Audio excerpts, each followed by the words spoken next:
صل على سيدنا ومولانا محمد وعلى بسم اللہ الرحمن الرحیم۔ السلام علیکم ناظرین و سامعین کرام۔ پروگرام یاد الہی دیکھنے کے لیے، یاد الہی کے سابقہ تمام پروگرامز دیکھنے کے لیے، بالخصوص وظائف دیکھنے، سننے، جاننے اور پڑھنے کے لیے آپ ہمارے یوٹیوب چینل یاد الہی YAADE_E_ILAHI یوٹیوب چینل یاد الہی کو سبسکرائب بھی کیجئے، لائک بھی کیجئے، کمنٹس بھی کیجئے، تاکہ یاد الہی کے مختلف پروگرامز اور وظائف سے آپ مکمل رہنمائی حاصل کر سکیں۔ جی ناظرین و سامعین، پروگرام یاد الہی میں روزانہ عظیم ہستیوں کے تذکارے پاک کیے جاتے ہیں، اور اس کے ساتھ ساتھ کچھ ایسے موضوعات پر گفتگو ہوتی ہے جن سے آپ کو رہنمائی حاصل ہوتی ہے۔ آج زبان کے حوالے سے جو مختلف لغزشیں ہیں اور گناہ ہیں ان پر گفتگو کریں گے۔ اس سے پہلے کتاب الشفا سے آج کا خصوصی وظیفہ مقدمات میں کامیابی کے وظائف۔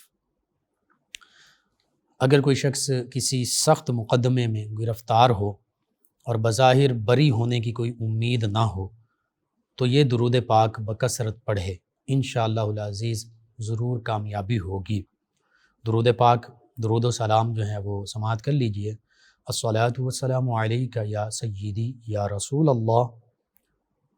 الصلاۃ والسلام علیک یا سیدی یا رسول اللہ، اغثنا یا رسول الثقلین، اغثنا یا رسول الثقلین، انت حق منیب اللہ، انت حق منیب اللہ۔ تو یہ درود و سلام پڑھیں گے کثرت سے، انشاءاللہ مقدمات میں کامیابی ملے گی۔ دوسرا یہ ہے کہ اسلامی مہینے کے پہلے جمعۃ المبارک سے بعد نماز جمعۃ المبارک تازہ وضو کریں اور صاف ستھرا لباس زیب تن کریں، 2 رکعات نماز صلاۃ الحاجت کی نیت سے ادا کریں، اور پھر خشوع و خضوع کے ساتھ یہ دعا پڑھیں۔ دعا سماعت کر لیں، یوٹیوب چینل یاد الہی سے ڈاؤن لوڈ کر کے دیکھ بھی سکتے ہیں، سن بھی سکتے ہیں، دیکھ بھی سکتے ہیں۔ دعا یہ ہے: اللہم بکا استنجح، اللہم بکا استنجح، وبسمک استفتح، وبسمک استفتح، وبمحمد نبیک الیک اتوجہ، وبمحمد نبیک الیک اتوجہ، اللہم ذلل لی صعوبتہ، اللہم ذلل لی صعوبتہ، وسہل لی حزونتہ، وسہل لی حزونتہ، وارزقنی من الخیر، وارزقنی من الخیر اکثر مما ارجو، اکثر مما ارجو، واصرف عنی من الشر، واصرف عنی من الشر اکثر مما اخاف، اکثر مما اخاف۔ اس میں نبی اللہ رب العزت کی بارگاہ سے دعا کی جا رہی ہے، اللہ کے وسیلے سے، اللہ کے اسم مبارکہ کے وسیلے سے کشادگی کی، نجات کی، اس پریشانی سے نکلنے کی نبی کریم صلی اللہ علیہ وآلہ وسلم کا وسیلہ اللہ کی بارگاہ میں پیش کیا جا رہا ہے، اور یہ دعا مانگی جا رہی کہ میری مشکلات آسان ہو جائیں، میرے غم دور ہو جائیں، ان میں آسانیاں ہوں، پریشانیوں میں مجھے خیر اور بھلائی والا رزق ملے، اور شر سے مجھے موڑ دے، برائی سے مجھے دور رکھ جس سے انسان ڈرتا ہے۔ تو یہ دونوں وظائف آپ اپنے مقدمات میں کامیابی کے لیے ضرور کیجئے، بالخصوص اگر آپ حق پر ہیں تو پھر تو لازمی کیجئے۔ اپنے اعزاء، اقربا، رشتہ دار، دوست، احباب، پڑوسی، محلے دار، امت مسلمہ تک پہنچائیے۔ میرے آپ کے ہمارے بتانے سے ہمارے کسی بھی مسلمان بہن بھائی، کسی مسلمان فرد کا فائدہ ہوتا ہے۔ انشاءاللہ یہ ہمارے لیے دین و دنیا آخرت میں بھلائی، فائدے اور نجات کا باعث ہوگا۔ اللہ سبحانہ وتعالی ہمیں آسانیاں عطا فرمائے، آسانیاں بانٹنے والا بنائے، مشکلات سے ہماری حفاظت فرمائے، آمین۔ ناظرین و سامعین، زبان کی برائیاں اور زبان کو گالی، غیبت، چغلی، بہتان تراشی، الزام تراشی سے، ان برائیوں سے بچنا، اور اس حوالے سے قرآن و حدیث کی تعلیمات کیا ہیں۔ سب سے پہلے سورۃ الحجرات، اس کا دوسرا رکوع اور دوسرے رکوع کی ابتدائی آیات بینات تفصیل کے ساتھ جاسوسی، کسی کے عیب جوئی کرنا، عیب تلاش کرنا، کسی کی ٹوہ میں لگے رہنا، اسی طرح کسی کا مذاق اڑانا، کسی کے بارے میں بدگمانی کرنا، پھر کسی کی پیٹھ پیچھے اس کی برائی بیان کرنا،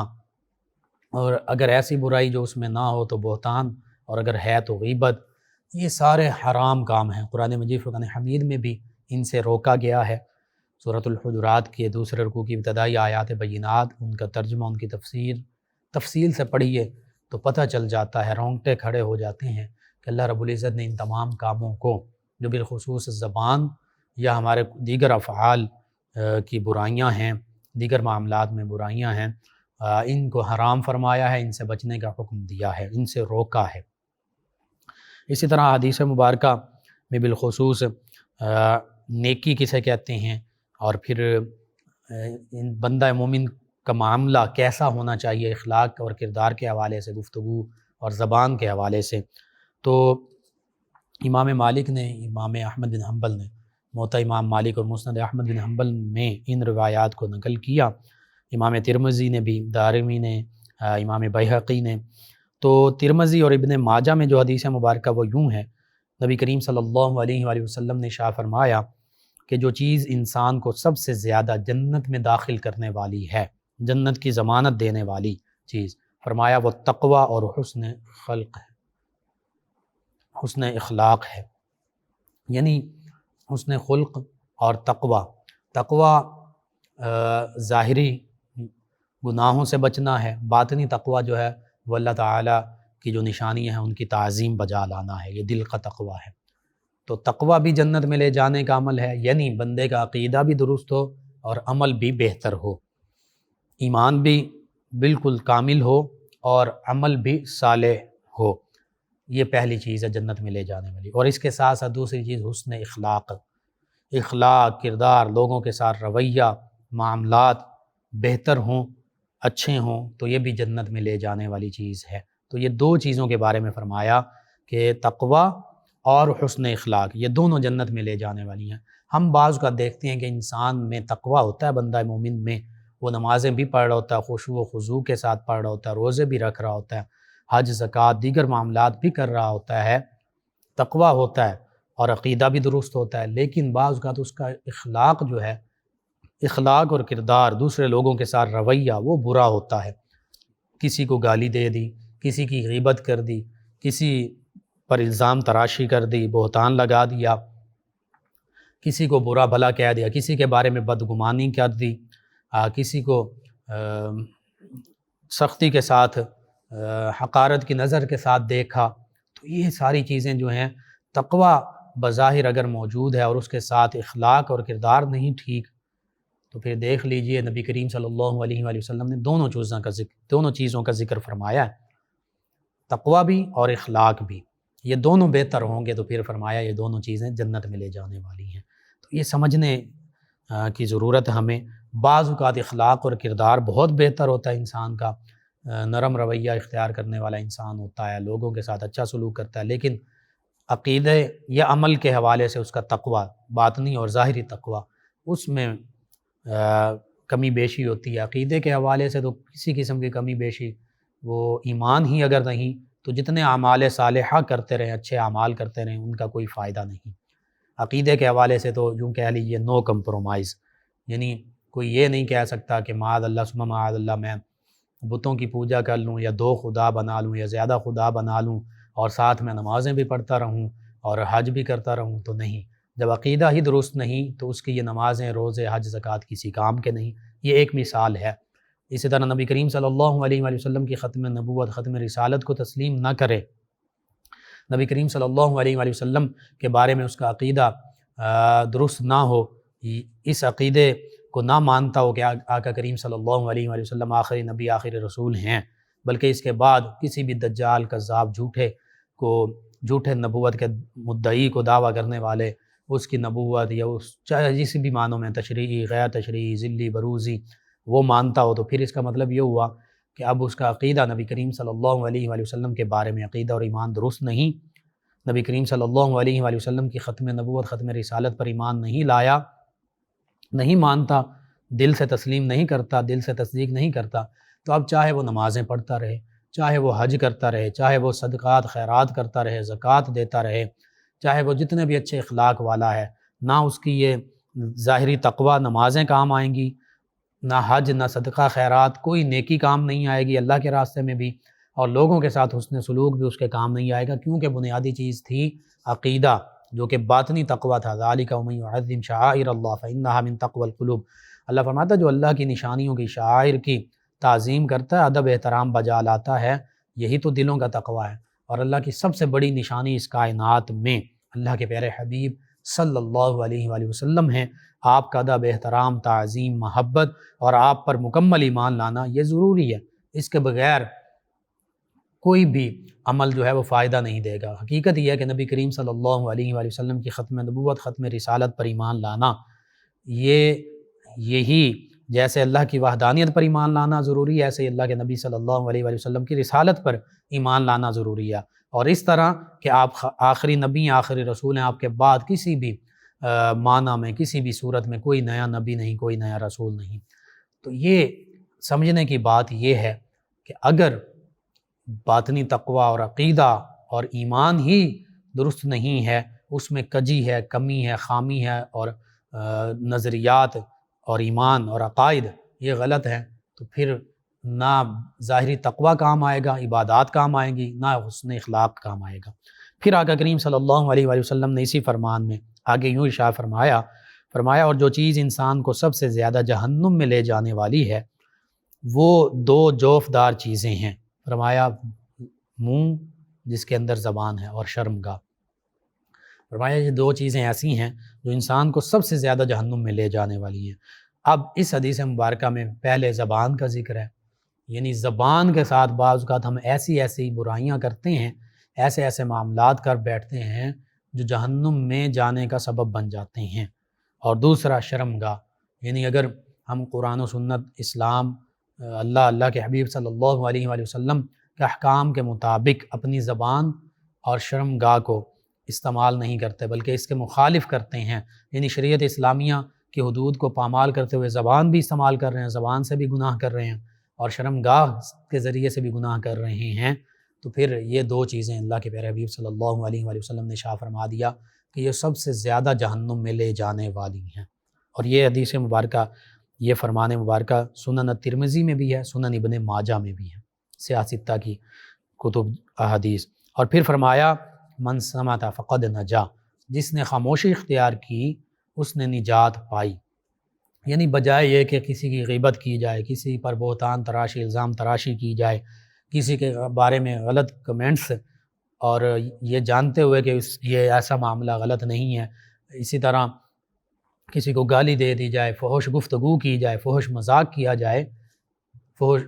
یہ معاملات یہ سارے زبان کے گناہ میں شامل ہیں،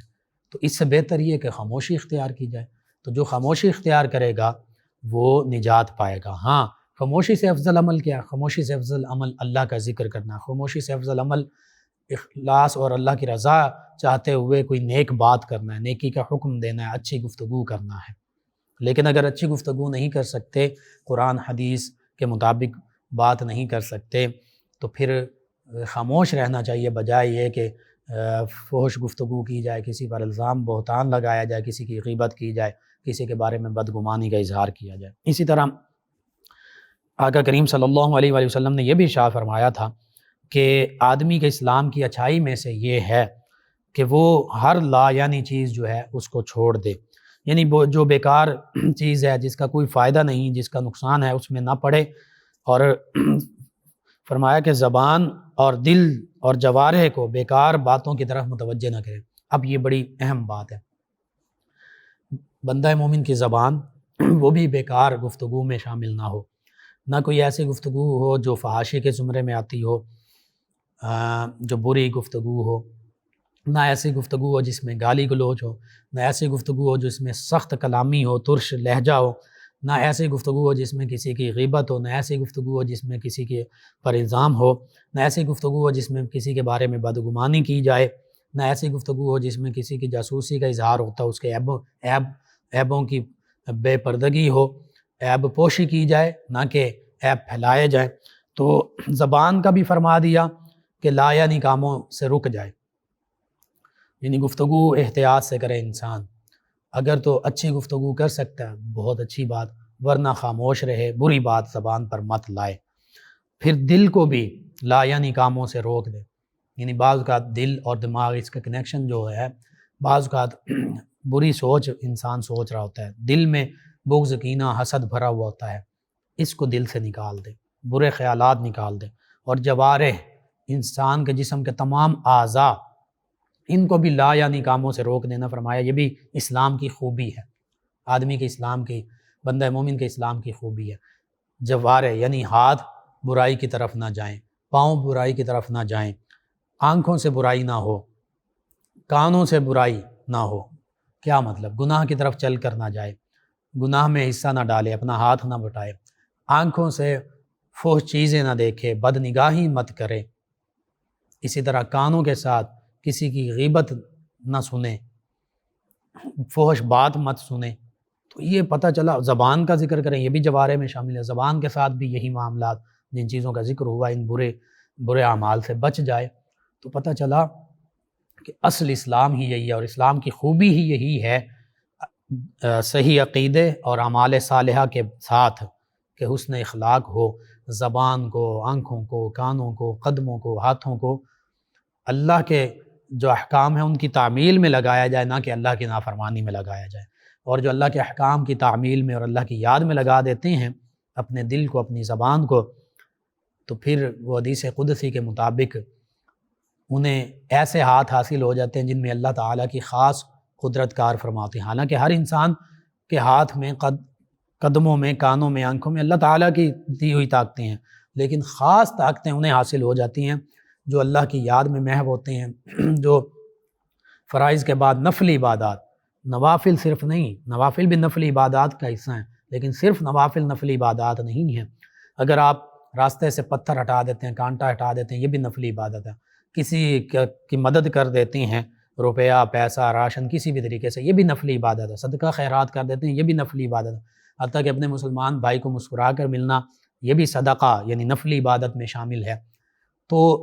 چھوٹی سے چھوٹی اور بڑی سے بڑی وہ چیز جو فرض واجب نہیں ہے، وہ سبھی، اور وہ اچھائی کے عمل ہیں، قرآن حدیث کہیں انہیں منع نہیں کرتا، جو مستحبات ہیں یہ ساری نفلی عبادات ہیں، جو پسندیدہ اللہ کے حبیب صلی اللہ علیہ وآلہ وسلم کے نزدیک اعمال ہیں، چاہے اس میں لوگوں کی بھلائی کا معاملہ ہو، اچھی بات کہنا ہو، راستے سے پتھر ہٹانا ہو، یہ ساری چیزیں نفلی عبادات میں شامل ہیں۔ تو اللہ کے پیارے حبیب صلی اللہ علیہ وآلہ وسلم کے فرمان کے مطابق جو حدیث قدسی صحیح بخاری میں آپ نے فرما دیا، اس کا خلاصہ کہ اللہ فرماتا ہے کہ جو فرائض کے بعد نفلی عبادات کے ذریعے میرا تقرب پا لیتا ہے، میں اس کی آنکھیں بن جاتا ہوں جن سے وہ دیکھتا ہے، میں اس کے کان بن جاتا ہوں جن سے سنتا ہے، میں اس کے ہاتھ بن جاتا ہوں جن سے وہ پکڑتا ہے، میں اس کے قدم بن جاتا ہوں جن سے وہ چلتا ہے، اور وہ جو دعا مانگتا ہے میں دعا قبول کرتا ہوں، وہ مجھ سے پناہ طلب کرتا ہے میں اسے پناہ عطا فرماتا ہوں۔ تو پتہ چلا کہ جو اپنی آنکھوں کو، اپنے کانوں کو، اپنے ہاتھ اور زبان اور جوارح کو، جسم کے اعضاء کو بہتر اور نفلی کاموں میں لگا لیتا ہے، اضافی مستحب پسندیدہ کاموں میں لگا لیتا ہے، پھر اللہ تعالیٰ اسے اپنی طرف سے خاص طاقتیں عطا فرما دیتا ہے، یعنی اللہ اسے اپنا مقرب بندہ بنا لیتا ہے، اللہ اسے اپنا دوست بنا لیتا ہے، اپنا محبوب بنا لیتا ہے۔ اور جو اللہ کا دوست اور محبوب بن جائے تو پھر اللہ تعالیٰ من کان للہ کان اللہ لہ، جو اللہ کا ہو جائے پھر اللہ اس کا ہو جاتا ہے، یعنی ساری کائنات پھر اس کی ہو جاتی ہے۔ اسی طرح نبی کریم صلی اللہ علیہ وآلہ وسلم نے سیدنا ابو ذر غفاری رضی اللہ عنہ ان کو 7 وصیتیں فرمائی۔ یہ وہ سیدنا ابو ذر غفاری رضی اللہ عنہ ہیں، تمام صحابہ کرام علیہ رضوان روشنی کا مینار ہیں، منبع نور ہیں، ہر ایک کی اپنی خوشبو ہے، ایک مہکتا ہوا پھول ہے، ہر ایک نجوم ہدایت اور روشنی کے ستارے ہیں۔ ان میں سے ایک ستارے سیدنا ابو ذر غفاری رضی اللہ عنہ، جن کے بارے میں آقا کریم صلی اللہ علیہ وآلہ وسلم نے یوں بھی فرما دیا تھا کہ یہ سب سے علیحدہ رہتے ہیں، یہ علیحدہ رہیں گے اور علیحدہ ہی یہ وصال پائیں گے۔ تو انہوں نے یہ بہت یوں سمجھ لیجیے فقر کو انہوں نے بھی اختیار کیا ہوا تھا، دنیا کے ظاہری نمود و نمائش ان چیزوں سے تمام صحابہ کرام دور رہتے تھے، بالخصوص یہ ان میں یہ بھی شامل ہیں۔ سیدنا ابو ذر غفاری رضی اللہ عنہ خود فرماتے ہیں کہ میں نے نبی کریم صلی اللہ علیہ وآلہ وسلم کی بارگاہ میں عرض کیا، یا رسول اللہ صلی اللہ علیہ وسلم، مجھے کچھ ارشاد فرمائیے، وصیت فرمائیے۔ تو آقا کریم صلی اللہ علیہ وآلہ وسلم نے ارشاد فرمایا میں تمہیں تقوی کی وصیت کرتا ہوں، اس سے تمہارے تمام کام آراستہ ہو جائیں گے۔ یعنی جب تم تقوی اختیار کرو گے، ظاہری بات ہے تقوی اس میں دونوں شامل ہیں، ایمان بھی تمہارا کامل ہوگا، عمل بھی بہتر ہوں گے۔ تو فرمایا اس سے تمہارے تمام کام آراستہ ہو جائیں گے، تمہارے تمام معاملات، تمہارے تمام کام خوبصورت ہو جائیں گے، زندگی خوبصورت ہو جائے گی۔ پھر یہ کہتے ہیں کہ میں نے عرض کیا کہ اور وصیت فرمائیے، تو آقا کریم صلی اللہ علیہ وآلہ وسلم نے ارشاد فرمایا کہ تلاوت قرآن کریم اور ذکر اللہ کو لازم کر لو، کہ اس کی وجہ سے تمہارا ذکر آسمان میں ہوگا اور زمین میں تمہارے لیے نور ہوگا۔ کتنی خوبصورت بات۔ ہم گفتگو کرتے ہیں، کسی کی غیبت کر رہے ہوتے ہیں، کسی کی چغلی کر رہے ہوتے ہیں، کسی پر بہتان لگا رہے ہوتے ہیں، کسی کے عیب لوگوں کے سامنے کھول کر بیان کر رہے ہوتے ہیں، عیبوں کی یوں کہہ لیجئے کہ پردہ دری کر رہے ہوتے ہیں، پردہ پوشی، عیب چھپانے کے بجائے عیب لوگوں کے سامنے بیان کر رہے ہوتے ہیں۔ بعض کا سچے، بعض کا جھوٹے، سچے ہوں تو وہ بہتان میں غیبت میں شامل ہوتے ہیں، وہ غلط ہوں یعنی خود بخود ایسے ہی بنا کے پیش کر رہے ہیں اپنی طرف سے، تو پھر وہ بہتان میں چلے جاتے ہیں، بہتان میں شامل ہیں۔ لیکن اللہ کے پیارے حبیب صلی اللہ علیہ وآلہ وسلم کیا فرما رہے ہیں؟ یہ میرے لیے، آپ کے لیے، ہم سب کے لیے قیمتی موتی ہیں۔ فرمایا کہ تلاوت قرآن کریم اور اللہ کے ذکر کو اپنے اوپر لازم کر لو، قرآن مجید فرقان حمید پڑھتے رہو، اللہ اللہ کرتے رہو، درود پاک، ذکر اللہ میں اللہ کے حبیب صلی اللہ علیہ وآلہ وسلم کا ذکر بھی شامل ہے، درود پاک پڑھتے رہو، نعتیں پڑھتے رہو، حمد پڑھتے رہو، بالخصوص تلاوت قرآن کریم اور ذکر اللہ کا ذکر آ گیا۔ اور فرمایا اس سے تمہارا ذکر آسمان میں ہوگا۔ یہ بھی حدیث مبارکہ میں ہے کہ جو زمین پر اللہ کا ذکر کرتا ہے، آسمان میں اللہ تعالیٰ مالا اعلیٰ میں، فرشتوں میں اس کا ذکر، اس کے چرچے بلند فرما دیتا ہے۔ اور پھر فرمایا زمین میں تمہارے لیے نور ہوگا، روشنی ہی روشنی ہوگی، وہ ایمان کا نور بھی ہے، وہ اعمال صالحہ کا نور بھی ہے، وہ باطنی نور بھی ہے، وہ باطنی فراست بھی ہے۔ پھر یہ فرماتے ہیں کہ میں نے عرض کیا یا رسول اللہ صلی اللہ علیہ وسلم، اور مجھے اور ارشاد فرمائیے، وصیت فرمائیے۔ آقا کریم صلی اللہ علیہ وآلہ وسلم نے فرمایا کہ زیادہ خاموشی کو لازم کر لو، اور فرمایا کہ اس سے شیطان دفع ہوگا۔ جب زیادہ خاموش رہو گے تو پھر شیطان تم سے دور رہے گا، کیونکہ جو انسان بلا سوچے سمجھے بولتا جاتا ہے اس کے زبان کی برائیاں بڑھتی جاتی، بعض اوقات وہ غیبت کا کوئی جملہ بول دے گا، کسی پر بہتان لگا دے گا، کسی کا عیب جو ہے اس کا پردہ فاش کر دے گا، کوئی نہ کوئی ایسی بات، کسی کے بارے میں بدگمانی کر دے گا، کسی کو حقارت کے لفظوں سے کسی کے بارے میں حقارت کے آمیز لفظ بول دے گا، یعنی تکبر کا اظہار کر دے گا، تو مختلف برائیوں میں مبتلا ہو جائے گا۔ اور فرمایا جب تم خاموشی کو لازم کر لو گے تو شیطان دفع ہوگا اور تمہیں دین کے کاموں میں مدد ملے گی، یعنی تمہارے دین کے معاملات بہتر ہو جائیں گے۔ سیدنا ابو ذر غفاری رضی اللہ عنہ فرماتے ہیں میں نے پھر عرض کیا اور ارشاد فرمائیے، فرمایا زیادہ ہنسنے سے بچو۔ آج یہ ساری برائیاں ہم میں موجود ہیں، بولتے بھی زیادہ ہیں، ہنستے بھی زیادہ، اور قہقہے لگا کر ہنستے ہیں۔ فرمایا زیادہ ہنسنے سے بچو کہ یہ دل کو مردہ کر دیتا ہے اور چہرے کے نور کو دور کر دیتا ہے۔ زیادہ ہنسنے سے کیا ہوگا؟ دل مردہ ہو جائے گا، ضمیر مردہ ہو جائے گا۔ جب دل ہی مردہ ہو گیا تو پھر برائی محسوس نہیں ہوگی، پھر فحش بات محسوس نہیں ہوگی، پھر کسی کا مذاق، اس کی کتنی وہ حرام ہے، اس کا کتنا گناہ ہے وہ ہمیں محسوس نہیں ہوگا، غیبت محسوس نہیں ہوگی، بہتان محسوس نہیں ہوگا۔ آج ہمارا معاملہ یہی ہو چکا ہے، زیادہ بولنے کی وجہ سے، ہنسنے کی وجہ سے دل مردہ ہو چکے ہیں، مختلف برائیوں میں، زبان کی برائیوں میں ہم مبتلا ہو چکے ہیں، اور چہرے کے نور کو دور، چہرے کے جو حقیقی نور ہے، جو بندہ مومن کے چہرے پر روشنی ہوتی ہے، نور ہوتا ہے، اور ایک خوبصورت چہرہ ہوتا ہے، دیکھنے والے کو بھی پتہ چلتا ہے، اور بالخصوص اولیاء اللہ کے چہرے جو ہیں اتنے نورانی ہوتے ہیں، جیسے فرمایا گیا کہ جو اولیاء اللہ کو دیکھنے سے ہی، اولیاء اللہ وہ جنہیں دیکھنے سے اللہ کی یاد نصیب ہو جائے، اللہ نصیب ہو جائے، یعنی جب ہم انہیں دیکھتے ہیں تو ان کے چہرے پر اللہ کی طرف سے خاص نور انہیں ملا ہوتا ہے، وہ نظر آتا ہے تو اللہ کی یاد ہمیں آ جاتی ہے کہ یا اللہ تو نے اپنے اس بندے کو کیسا نور عطا فرمایا۔ وہ اللہ کی یاد اور سجود اور سارے وہ معاملات چہرے سے عیاں ہو جاتے ہیں۔ بہرحال پھر یہ عرض کرتے ہیں، میں نے پھر عرض کیا، یہ فرماتے ہیں کہ میں نے عرض کیا کچھ اور ارشاد فرمائیے، فرمایا حق بولو اگرچہ کڑوا ہو، یعنی حق کا ساتھ دو اور حق بات کو ہو، چاہے وہ کسی کو بری محسوس ہو، قرآن حدیث کا بیان ہو، اللہ اللہ کے حبیب صلی اللہ علیہ وآلہ وسلم کے فرامین بیان کرو، چاہے وہ کسی کو برے لگتے ہوں، چاہے وہ کسی کے لیے کڑوے ہوں۔ بعض اوقات جو مریض ہوتا ہے اس کی میڈیسن کڑوی ہوتی ہے، اس کو کڑوی لگتی ہے لیکن مجبوراً پینا پڑتی ہے، وہ کھانی پڑتی ہے میڈیسن۔ تو اسی طرح جو زبان کے، دل کی بیماریوں کے، سینے کی بیماریوں کے، باطنی بیماریوں کے مریض ہیں، ان کے لیے حق بات کہنا یہ ان کا علاج ہے، چاہے ان کو کڑوی لگے، چاہے مجھ میں کوئی برائی ہے، کوئی مجھے اس کے حوالے سے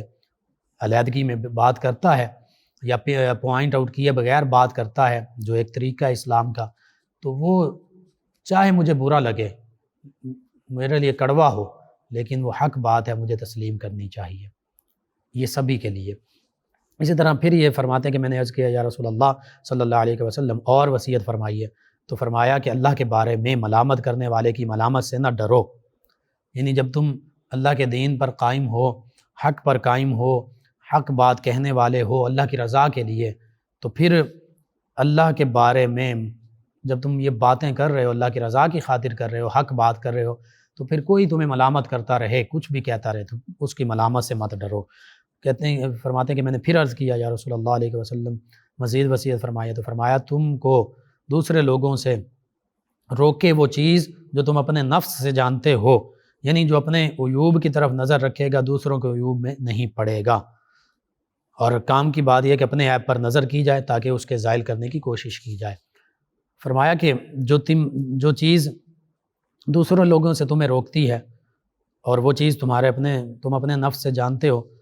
تو پھر اس سے تم بچ جاؤ، یعنی تمہارے اندر بھی کچھ عیب ہوں گے، تم چاہتے ہو کہ یہ میرے عیب لوگوں تک نہ پہنچاتے پھریں، بلکہ میرے عیبوں کی اللہ تعالیٰ بھی پردہ پوشی فرمائے، لوگ بھی اس پر پردہ کریں، اور حقیقت بھی یہی ہے، ایسا ہی ہونا چاہیے۔ اللہ تعالیٰ ستار العیوب ہے، عیبوں پر پردہ فرمانے والا، پردہ پوشی فرمانے والا۔ من ستر مسلمن سترہ اللہ یوم القیامہ، اللہ رب العزت کے پیارے حبیب صلی اللہ علیہ وآلہ وسلم نے ارشاد فرمایا، جو اس دنیا میں اپنے مسلمان بھائی کے عیب پوشی کرے گا، پردہ پوشی کرے گا، اس کے عیب لوگوں کو بیان نہیں کرے گا بلکہ اس کے عیبوں پر پردہ ڈالے گا، تو فرمایا اللہ رب العزت کل روز محشر، روز قیامت اس کے عیبوں کی پردہ پوشی فرمائے گا۔ تو یہ بہت بڑی بات ہے۔ آج ہم لوگوں کے عیب جوئی کر رہے ہوتے ہیں، عیب لوگوں تک، ایک بندے کے عیب دوسرے کو بیان کر رہے ہوتے ہیں، اگر ہم اس سے بچ جائیں گے تو کل روز محشر ہماری بھی پردہ پوشی ہو جائے گی، اللہ تعالی ہمارے گناہوں کو چھپا لے گا، اللہ تعالیٰ تو ہر چیز پر قادر ہے۔ تو یہ 7 وصیتیں بہت خوبصورت وصیتیں آقا کریم صلی اللہ علیہ وآلہ وسلم نے جو ارشاد فرمائیں، اگر ہم ان کو اپنی زندگی میں اپنا لیں تو انشاءاللہ ہم بہت سی برائیوں سے بچ سکتے ہیں، اور بالخصوص زبان کی برائیوں سے بھی بچ سکتے ہیں۔ اسی طرح بعض اوقات ہم زبان سے بد دعا کر دیتے ہیں اولاد اور اموال پر، اس معاملے کو بھی دیکھنا چاہیے۔ اپنے اوپر، اپنی اولاد پر، اموال پر بد دعا آقا کریم صلی اللہ علیہ وآلہ وسلم نے فرمایا کہ نہ کرو۔ 3 چیزوں کا ذکر، اپنے اوپر بد دعا نہ کرو اپنے بارے میں، اسی طرح اپنی اولاد کے بارے میں بد دعا نہ کرو، اپنے اموال کے بارے میں بد دعا نہ کرو۔ فرمایا کہیں ایسا نہ ہو کہ یہ بد دعا اس ساعت میں، اس گھڑی میں، اس لمحے میں، اس وقت میں ہو جس میں دعا اللہ سے کی جائے تو وہ قبول ہو جاتی ہے، یعنی کچھ مقبول ساعتیں بھی ہیں، کچھ ایسی گھڑیاں ہیں، کچھ ایسے لمحات ہیں، کچھ ایسے اوقات ہیں کہ جن میں جو دعا کی جائے یا بد دعا کی جائے وہ فوراً قبول ہو جاتی ہے۔ تو اللہ کے پیارے حبیب صلی اللہ علیہ وآلہ وسلم نے فرمایا کہ یہ 3 بد دعائیں کبھی نہ کرو، نہ اپنے بارے میں کہ یا اللہ میرے ساتھ ایسا کر دے، بعض کا بندہ مایوسی میں کہہ دیتا ہے کہ مجھے موت آ جائے، مجھے فلاں ہو جائے، اس طرح کے جملے بول دیتا ہے۔ بعض کا اپنی اولاد سے تنگ آ کر کہہ دیتا ہے تجھے موت آ جائے، تجھے یہ ہو جائے، مختلف جملے بولتا ہے، تیرے ساتھ ایسا معاملہ ہو جائے۔ بعض کا اپنے موال کے بارے میں بول دیتا ہے۔ تو اللہ کے پیارے حبیب صلی اللہ علیہ وآلہ وسلم نے اس سے منع فرمایا کہ زبان پر ایسی گفتگو نہیں لانی، ایسے کلمات نہیں لانے، ہو سکتا ہے وہ مستجاب اوقات ہوں، دعاؤں کی قبولیت کے اوقات ہوں اور وہ قبول ہو جائیں۔ اسی طرح آقا کریم صلی اللہ علیہ وآلہ وسلم نے فرمایا جو شخص دوسرے کو فسق اور کفر کی تہمت لگا گیا، یہ بہت اہم بات ہے،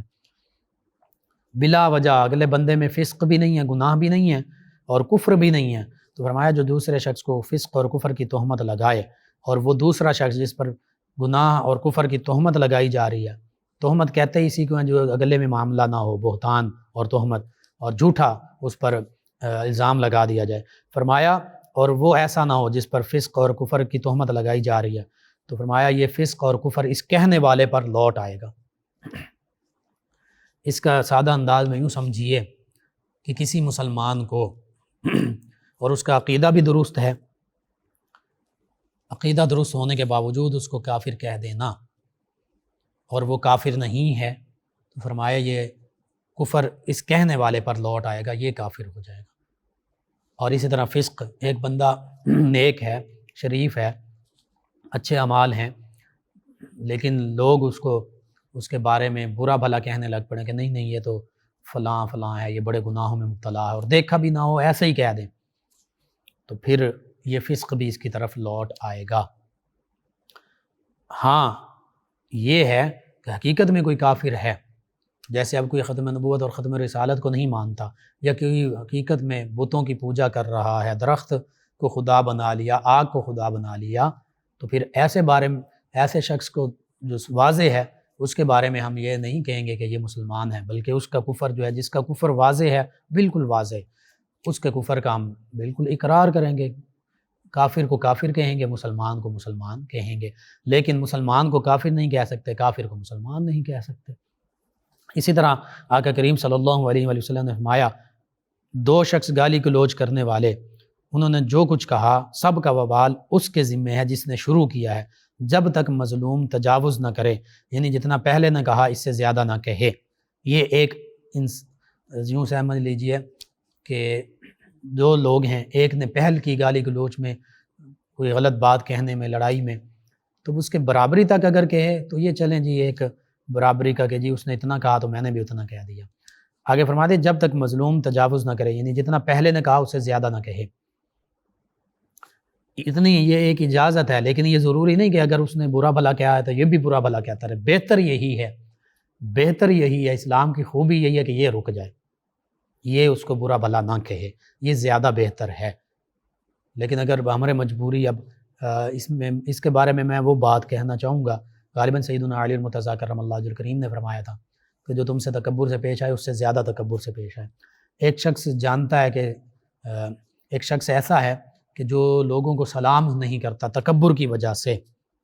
بہتر تو یہی ہے کہ اس کو سلام کیا جائے، شاید وہ اس کی حالت بدل جائے۔ بعض اوقات کچھ لوگ ایسے ہوتے ہیں سلام کا جواب بھی نہیں دیتے تکبر کی وجہ سے، اکڑ ہوتی ہے۔ تو اب ایسا شخص جو ہے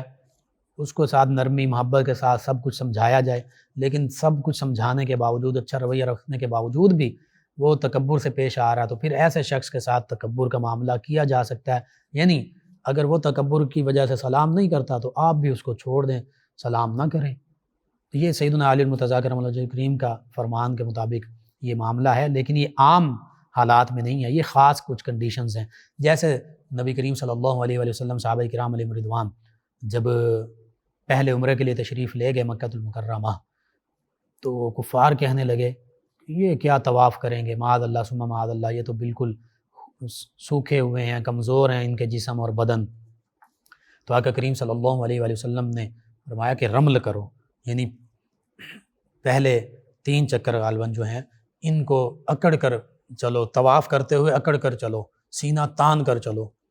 حالانکہ اللہ کا گھر ہے کعبۃ اللہ، تو وہاں پر، اور یہ اب تک یہ معاملہ یہی طواف کا حصہ بن گیا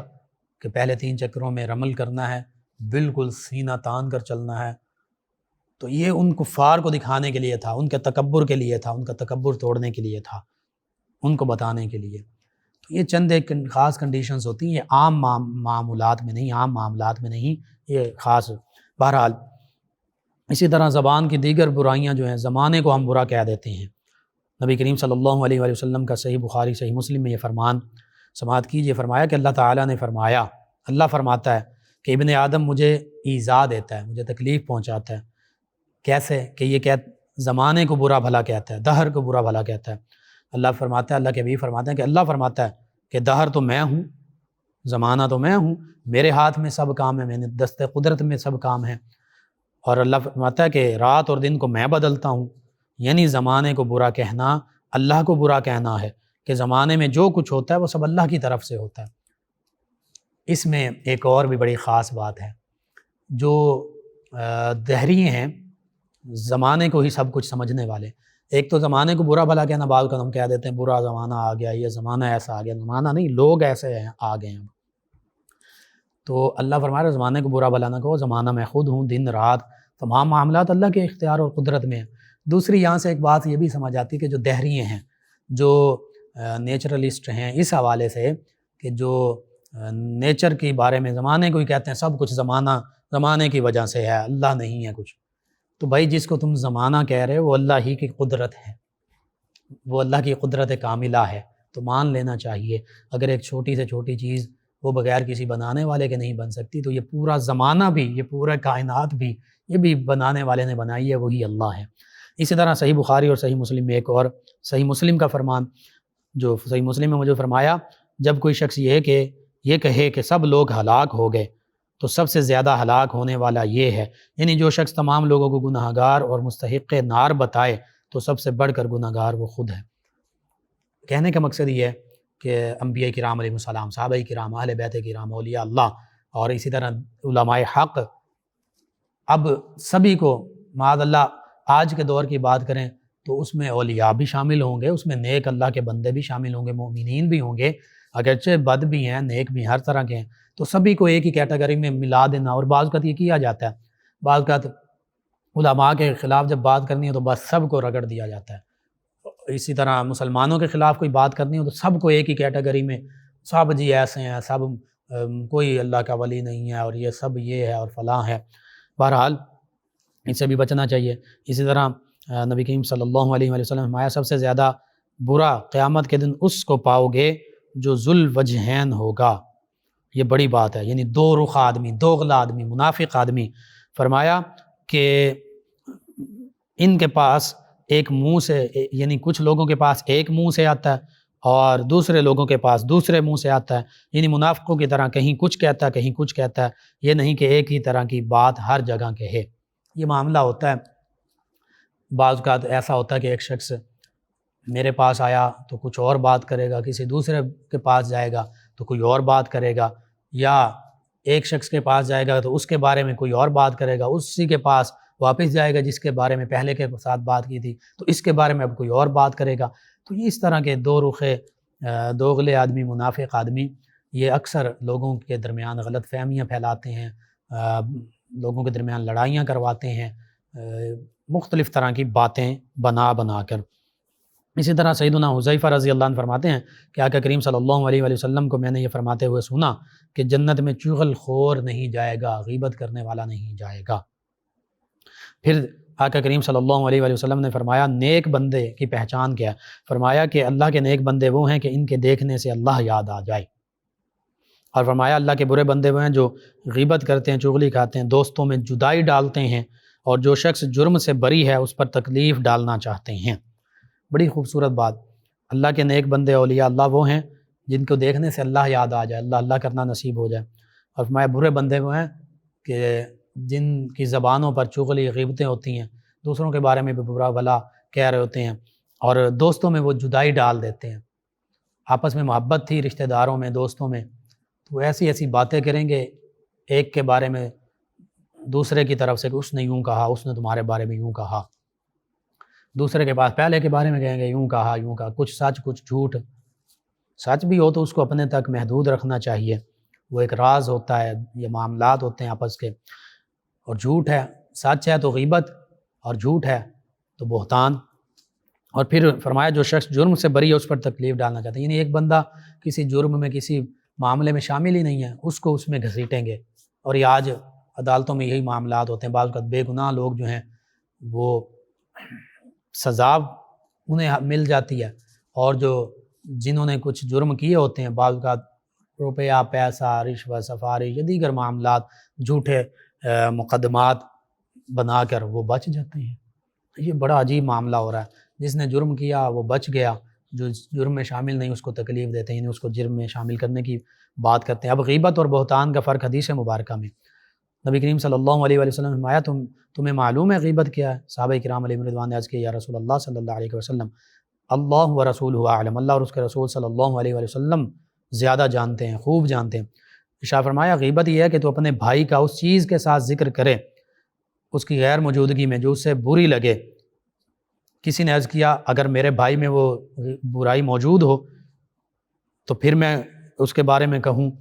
جب تو غیبت نہیں ہوگی؟ تو فرمایا جو کچھ تم کہتے اگر اس میں موجود ہے پھر تو وہ غیبت ہے، وہ برائی اس میں موجود ہے، اس کے بارے میں تم بات کر رہے ہو، پھر تو یہ غیبت، یہ بھی حرام۔ اور فرمایا جب تم ایسی بات کو جو اس میں نہیں تو یہ بہتان ہے، تو یہ غیبت سے بھی بڑھ کر بہتان، الزام تراشی، تہمت تراشی کرنا بہت برا معاملہ ہے۔ بعض اوقات خواتین کے حوالے سے بہتان تراشی کر دی جاتی ہے، غیبت کا اس طرح کے الزام تراشی کر دی جاتی ہے، بعض اوقات مردوں کے حوالے سے۔ بہرحال آگے احادیث مبارکہ میں یہ بھی ہے، فرمایا غیبت زنا سے بھی زیادہ سخت چیز ہے۔ زنا ولا تقربوا الزنا انه كان فاحشا وساء سبیلا، اللہ فرماتا ہے زنا کے قریب مت جاؤ، یہ فحاشی کا کام ہے، یہ وساء سبیلا برا رستہ ہے۔ لیکن زنا سے بھی بدتر فرمایا غیبت ہے، کسی کی چغلی کرنا، کسی کی شکایت لگانا، کسی کی پیٹھ پیچھے برائی کرنا۔ لوگوں نے عرض کیا یا رسول اللہ صلی اللہ علیہ وسلم زنا سے زیادہ سخت غیبت کیوں ہے؟ فرمایا کہ مرد زنا کرتا ہے پھر توبہ کرتا ہے، اللہ تعالیٰ اس کی توبہ قبول فرماتا ہے، اور فرمایا غیبت کرنے والے کی مغفرت نہ ہوگی جب تک وہ معاف نہ کر دے جس کی غیبت کی ہے۔ کتنا اہم اصول، کتنی بڑی بات کہ غیبت جس کی ہے اس سے جب تک معافی نہیں مانگیں گے، وہ معاف نہیں کرے گا تو بخشش اور مغفرت اور جنت نہیں۔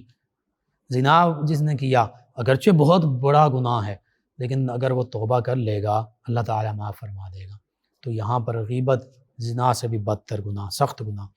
پھر سیدنا انس بن مالک رضی اللہ عنہ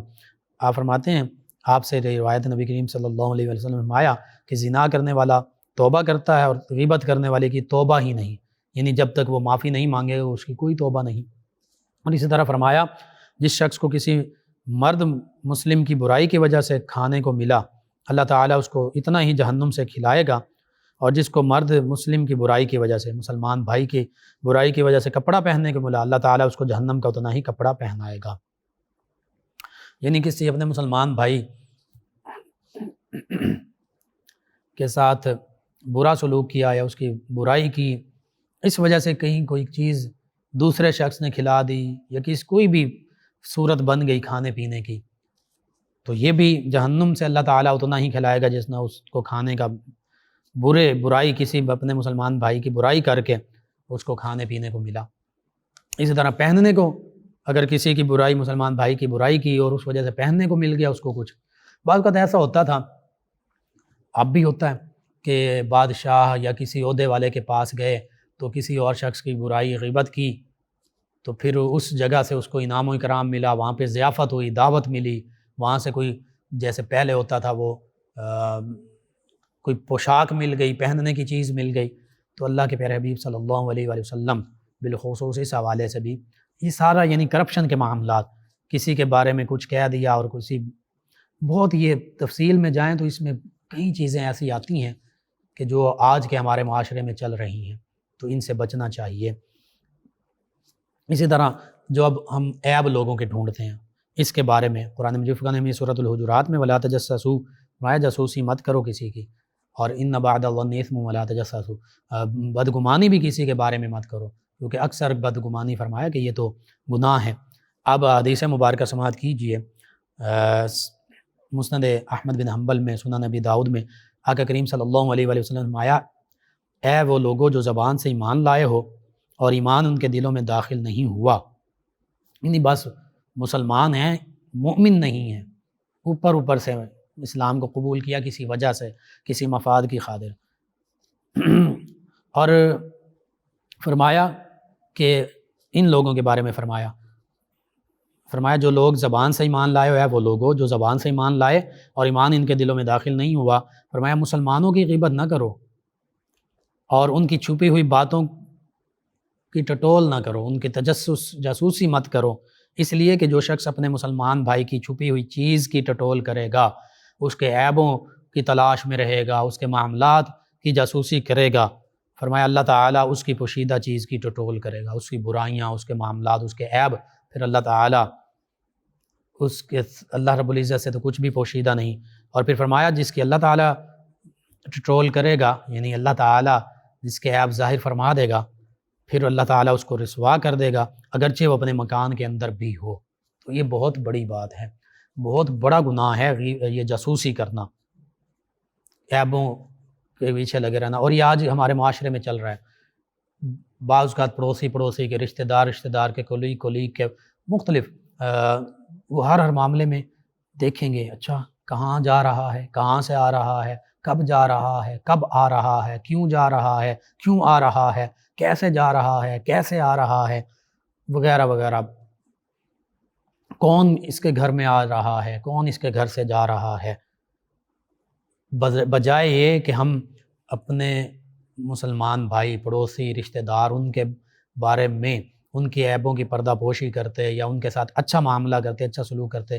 ہم ان کی جاسوسی میں لگے ہوتے ہیں، بدگمانی میں لگے ہوتے ہیں۔ یہ سارے حرام کام ہیں، یہ گناہ کے کام ہیں، جیسے جیسے معذرت جوا، شراب، زنا، یہ حرام کام ہیں، سود، اسی طرح یہ بھی حرام کام ہیں۔ اسی طرح آقا کریم صلی اللہ علیہ وآلہ وسلم نے ارشاد فرمایا، جب مجھے معراج ہوئی، ایک قوم پر میں گزرا جن کے ناخن تانبے کے تھے، وہ اپنے منہ اور سینے کو ان تانبے کے ناخنوں سے نوچ رہے تھے۔ میں نے پوچھا جبریل یہ کون لوگ ہیں؟ تو جبریل امین علیہ السلام نے کہا یہ وہ لوگ ہیں جو لوگوں کے گوشت کھاتے تھے، یعنی غیبت کرتے تھے اور ان کی آبرو ریزی کرتے تھے، ان کی عزت بنانے کی بجائے، بچانے کی بجائے ان کی عزتیں نیلام کر دیتے تھے، ان کے عیب، ان کی برائیاں، ان کے معاملات، ان کا پردے فاش کر دیا کرتے تھے، ان کی پگڑیاں اچھالا کرتے تھے اور بلا وجہ اچھالا کرتے تھے۔ ہاں اگر کوئی بہت ظالم ہے، کوئی فاسق ہے، جس کے ظلم، جس کی برائی سے دوسرے مسلمانوں کو نقصان پہنچ رہا ہے، وہ بیان کیا جا سکتا، وہ غیبت میں نہیں ہے۔ لیکن عام معاملات جو ایک فرد کے اپنے معاملات ہیں، ذاتی معاملات ہیں، ان کی پردہ پوشی کرنی چاہیے، ان عیبوں کی پردہ پوشی کرنی چاہیے، عیب جوئی بھی نہیں کرنی چاہیے اور عیب فاش بھی نہیں کرنے چاہیے۔ اسی طرح سنن ابی داؤد میں یہ حدیث مبارکہ آقا کریم صلی اللہ علیہ وآلہ وسلم نے فرمایا کہ جہاں مسلمان مرد کی، کسی مسلمان شخص کی حتیٰ کہ حرمت کی جاتی ہو اور اس کی آبرو ریزی کی جاتی ہو، یعنی عزت پامال کی جاتی ہو اور اس کی عزت بجائے بچانے کے عزت کی دھجیاں اڑائی جاتی ہوں، اس کو شرمندہ رسوا کیا جاتا ہو، فرمایا ایسی جگہ جس نے اس کی مدد نہ کی، یعنی اپنے مسلمان بھائی کی ایسی جگہ مدد نہ کی جہاں اس کی عزت جو ہے، اس کی حرمت پامال کی جا رہی تھی، عزت نفس پامال کی جا رہی تھی، یا اس کی آبرو ریزی کی جا رہی تھی، اس کو رسوا کیا جا رہا تھا، تو فرمایا جس نے ایسی جگہ اس کی مدد نہ کی، یعنی یہ خاموشی سے سنتا رہا اور ان لوگوں کو منع نہ کیا جو یہ معاملہ کر رہے تھے، تو اللہ تعالیٰ اس کی مدد نہیں کرے گا کہاں؟ جہاں اسے پسند ہو کہ مدد کی جائے۔ یعنی اگر اس کے ساتھ بھی ایسا معاملہ ہو اور یہ چاہتا ہو کہ اب میری کوئی عزت بچا لے، مجھے رسوائی سے بچا لے، تو اس نے کسی کو نہیں بچایا تھا، اپنے مسلمان بھائی کو خاموشی سے سنتا رہا، تو اب اس کی بھی اس موقع پر پھر عزت افزائی نہیں ہوگی بلکہ اس کی بھی رسوائی ہوگی، آبرو ریزی ہوگی۔ کتنا یہ الارمنگ ہے ہمارے لیے، تنبیہی معاملہ ہے۔ اور یہ ہو رہا ہوتا ہے، ایک ہمارے مسلمان بھائی کی بے عزتی، رسوائی، کوئی غلط بات اس کے بارے میں کر رہا ہوتا ہے، اس کے گھر کی باتیں ہیں یا نہیں ہیں، عیب پوشی کرنی چاہیے تھیں بھی تو پھر بھی پردہ پوشی کرنی چاہیے تھی، وہ ایسے دھڑلے سے بیان کی جا رہے ہوتے ہیں اور ہم خاموشی سے بلکہ بعض کا بڑی دلچسپی سے سن رہے ہوتے ہیں۔ تو ڈرنا چاہیے کہ اللہ نہ کرے ہمارے ساتھ بھی ایسا معاملہ ہو سکتا ہے۔ پھر آگے فرمایا جو شخص اپنے مسلمان بھائی کی مدد کرے گا ایسے موقع پر جہاں اس کی حرمت پامال کی جا رہی تھی، اس کی آبرو ریزی کی جا رہی ہے، تو اللہ تعالیٰ اس کی وہاں مدد فرمائے گا ایسے موقع پر جہاں اسے پسند ہے کہ اس کی مدد کی جائے۔ ٹھیٹ فار ٹیٹ، جیسا کرو گے ویسا بھرو گے۔ اگر کسی کو رسوا کیا جا رہا تھا اور اس کی عزت نفس کو پامال کیا جا رہا تھا، اس کی بے عزتی ہو رہی تھی، اس کی عزت کو رسوا کیا جا رہا تھا، اس کے کوئی عیب اس کو ظاہر کیا جا رہا تھا، رسوائی کا معاملہ ہو رہا تھا، اب اس نے مدد نہیں کی تو اس کی بھی مدد نہیں کی جائے گی جب اس کے ساتھ ایسا معاملہ، اور اگر اس نے کر دی تو اللہ کے حبیب صلی اللہ علیہ وآلہ وسلم فرما رہے ہیں کہ جب اگر ایسا جہاں اس کے ساتھ ایسا معاملہ ہوگا اور یہ پسند کرے گا کہ کوئی میری مدد کرے، میری عزت نیلام ہونے سے بچ جائے، میری عزت بن جائے، میں رسوا نہ ہوں، تو اللہ تعالیٰ وہاں اس کی مدد فرمائے گا، اس کے اچھے بدلے کام کی وجہ سے کہ اس نے کسی اپنے مسلمان بھائی کی پردہ پوشی کی تھی، اس کو عزت دلوائی تھی، نہ کہ اس کی عزت رسوا کی تھی، رسوائی کا سبب یا رسوائی میں اس کی مدد نہیں کی تھی۔ تو یہ اسی طرح مسلمان کی مصیبت پر خوش ہونا خود مصیبت میں پڑنے کا سبب بن جاتا ہے کہ ایسے آقا کریم صلی اللہ علیہ وآلہ وسلم نے فرمایا کہ ایک مومن دوسرے مومن کا آئینہ ہے۔ فرمایا مومن مومن کا بھائی ہے، اس کی چیزوں کو ہلاک ہونے سے بچائے یعنی نقصان پہنچانے سے بچائے، اور غیبت میں اس کی حفاظت کرے یعنی کوئی غیبت کر رہا ہو تو پھر اس کی عزت کی حفاظت کرے۔ اسی طرح عیب چھپانے کا ثواب کتنا ہے اور تانا دینے کا نقصان کیا ہے، یہ سماعت کیجیے۔ فرمایا نبی کریم صلی اللہ علیہ وآلہ وسلم نے جو شخص ایسی چیز دیکھے جس کو چھپانا چاہیے اور اس نے پردہ ڈال دیا یعنی چھپا دی، تو ایسا ہے جیسے زندہ درگور کو زندہ کیا، کسی کو قبر میں زندہ گاڑ دیا گیا، جیسے بچیوں کو زندہ درگور کر دیا جاتا تھا، تو کسی نے کسی شخص کو زندہ ہی قبر میں دفن کر دیا ظلماً، تو فرمایا جا رہا ہے اس کو ظلم سے بچانے کے طور پر اس بندے کو جو زندہ جس کو دفن کر دیا گیا تھا، ظلم کیا گیا تھا، اس کو نکال دیا، اس کو زندگی اس کے وجہ سے ملی۔ فرمایا یہ ایسے ہی ہے جس نے کسی کے عیب دیکھے لیکن اس عیبوں کو چھپا دیا، اس پر پردہ ڈال دیا، تو اتنا بڑا یعنی ایک انسان کو زندگی دے دی اس نے۔ اسی طرح فرمایا جس نے اپنے بھائی کو ایسے گناہ پر آڑ دلائی جس سے وہ توبہ کر چکا ہے۔ بعض کا دن انسان سے، مسلمان سے، بندہ مومن سے کوئی گناہ ہو جاتا ہے لیکن اس نے اللہ کی بارگاہ میں توبہ کر لی، اب وہ سچی توبہ کی، اللہ نے توبہ قبول فرما لی، لیکن یہ اس گناہ کی وجہ سے اس کو آڑ دلاتا رہتا ہے، تو نے ایسا کیا تھا، تو نے یہ کیا تھا، تو نے یہ کیا تھا۔ تو فرمایا اللہ کے پیارے حبیب صلی اللہ علیہ وآلہ وسلم نے کہ جس نے اپنے بھائی کو ایسے گناہ پر آڑ دلائی جس سے وہ توبہ کر چکا ہے، تو فرمایا مرنے سے پہلے ہی وہ خود اس گناہ میں مبتلا ہو جائے گا۔ اللہ اکبر، کہ میں نے کسی کو آڑ دلائی کہ تم نے یہ کیا تھا، یہ کیا تھا، اور وہ توبہ بھی کر چکا ہے، تو بہت بڑی یہ وعید ہے کہ مرنے سے پہلے یہ خود بھی اس گناہ میں مبتلا ہو جائے گا۔ اور فرمایا کہ اپنے بھائی کی شماتت نہ کر، یعنی اس کی مصیبت پر خوشی کا اظہار نہ کر کہ اللہ تعالیٰ اس پر رحم فرمائے گا اور تجھے اس مصیبت میں مبتلا کر دے گا۔ بہت برا معاملہ یہ، اس لیے ہمیں زبان کو اپنے کنٹرول میں رکھنا چاہیے۔ بعض کا بے احتیاطی میں معاملات ہو جاتے ہیں، فوراً اپنے مسلمان بھائی سے بھی معافی مانگی جائے، غیبت، چغلی، بہتان اس طرح کا کوئی معاملہ، اور اللہ سبحانہ وتعالیٰ سے بھی معافی مانگی جائے، خاموش رہا جائے، اچھی گفتگو کی جائے یا خاموش رہا جائے۔ اللہ سبحانہ وتعالیٰ سے دعا اللہ تعالیٰ مجھے، آپ کو، ہم سب کو ان تمام باتوں پر عمل پیرا ہونے والا بنا دے، ان تمام برائیوں سے بچائے اور اخلاق حسنہ، اخلاق کردار ہمارا بہتر فرمائے، آمین۔ اللہم صلی علی سیدنا و مولانا محمد وعلی سیدنا۔ آپ سماعت فرما رہے ہیں پروگرام یاد الہی۔ ناظرین و سامعین، اس دوران ہمیں جوائن کیا ہمارے لسنر ہیں، انہوں نے نام غالباً نہیں لکھا، کہتے ہیں السلام علیکم۔ جی وعلیکم السلام۔ کہتے ہیں آپ کی طبیعت کیسی ہے؟ جی الحمدللہ۔ کہتے ہیں کہ اللہ تعالیٰ آپ کو اور سب اہل اسلام کو صحت عطا فرمائے۔ کہتے ہیں کہ میرے ماموں نے قرآن پاک نہیں پڑھا، تو کیا وہ بلڈ پریشر کے لیے صرف درود پاک پڑھ سکتے ہیں؟ جی بالکل درود پاک پڑھ سکتے ہیں، اور اس کے ساتھ ساتھ باوضو رہیں، جب بھی بلڈ پریشر کا مسئلہ ہو بالخصوص وضو کر لیں۔ ان کے علاوہ عابد قادری صاحب انہوں نے جوائن کیا، کہتے ہیں السلام علیکم۔ جی وعلیکم السلام۔ کہتے ہیں میرا بیٹا بیمار ہے، کوئی وظیفہ بتا دیں۔ جی یا سلام کثرت سے پڑھیں، کم از کم 1001 مرتبہ پڑھ کر بیٹے پر بھی دم کریں، والآخر طاقت میں درود پاک پڑھیں، اور پانی پر دم کر کے پانی بھی پلائیں۔ محمد بوٹا صاحب ہیں، سلام کہا، جی وعلیکم السلام، اور اپنی مخصوص دعاؤں سے نوازا، بہت شکریہ آپ کا، اللہ تعالیٰ آپ اور تمام امت مسلم اور میرے حق میں بھی یہ تمام دعائیں قبول فرمایا، آمین۔ فریہ صاحبہ ہیں فیصل آباد سے، کہتی ہیں السلام علیکم۔ جی وعلیکم السلام۔ کہتی ہیں کہ میں ریڈیو سننا سٹارٹ کیا ہے، بہت اچھا پروگرام لگ رہا ہے، اور کوئی غالباً ثنا خان ہیں، کہتے ہیں کہ ان کا کلام بھی ریڈیو پاکستان میں شامل کریں۔ چلیں جی، ہم اپنی نشریات کا حصہ بناتے ہیں اگر ہمیں ان کے کلام ملتے ہیں۔ ان کے علاوہ ہمارے ساتھ ہیں ایک اور لسنر عبد الرحیم صاحب فیصل آباد سے، کہتے ہیں السلام علیکم۔ جی وعلیکم السلام۔ کہتے ہیں میری کزن کے جگر میں کینسر ہے، بہت تکلیف میں ہیں، ان کے لیے کوئی وظیفہ بتائیں کہ آرام آ جائے، اللہ تندرستی عطا فرمائے، علاج بھی کروائیں، وہ بھی سنت نبوی ہے، ضروری ہے۔ اور جگر کے حوالے سے چند ایک چیزیں بتاتا ہوں۔ کسی قسم کے ارکان یا جگر کا کوئی بھی عارضہ ہے، کینسر ہے، سورہ فاتحہ 1 مرتبہ، سورہ حشر 28ویں پارے میں 7 مرتبہ، سورہ قریش 1 مرتبہ پڑھ کر پانی پر دم کر کے پلاتے رہیں، اللہ تعالیٰ شفا عطا فرمائے گا، جب تک افاقہ نہیں ہوتا پلاتے رہیں۔ اور جگر کی تمام بیماریوں کے لیے سورۃ الرحمن کی آیت مبارکہ 78 پانی پر دم کر کے پلانے سے جگر کے تمام امراض سے شفا ملتی ہے۔ اور سورہ رحمان بھی صبح اور شام 3 مرتبہ انہیں سنائیں، اچھے لہجے میں عربی مخارج کے ساتھ، قاری صاحب کی آواز میں ترجمے کے بغیر، خاموشی کے ساتھ یکسوئی کے ساتھ سنیں، پانی پڑا اس پر 3 مرتبہ اللہ اللہ اللہ پڑھ کر دم کر دیں، پھونک مار دیں اور پانی پی لیں، اللہ تعالیٰ انشاءاللہ شفا عطا فرمائے گا۔ یا سلام ہو انہیں کہہ دیں، یہ بھی کثرت سے پڑھیں۔ ان کے علاوہ ہمیں جوائن کیا ایک اور ہمارے لسنر ہیں نصیر احمد صاحب، کہتے ہیں مفتی صاحب کو اور ان کی ٹیم کو سلام جی۔ وعلیکم السلام۔ حافظ پرویز صاحب ہیں، کہتے ہیں ماں کے قدموں تلے جنت ہے، حدیث کے مطابق بتا دیں الجنت تحت اقدام الامہات، کہ جنت ماؤں کے قدموں تلے ہے۔ عبد الرحیم صاحب ہیں،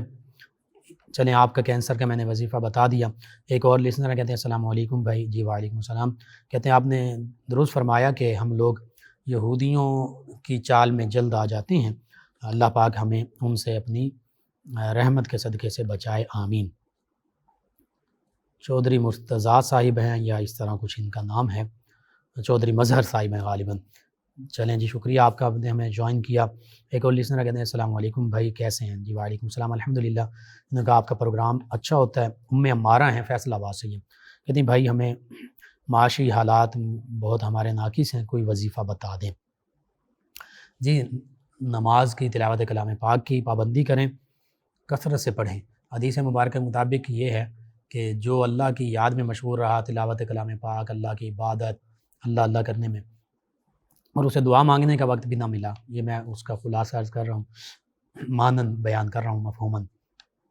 تو فرمایا گیا کہ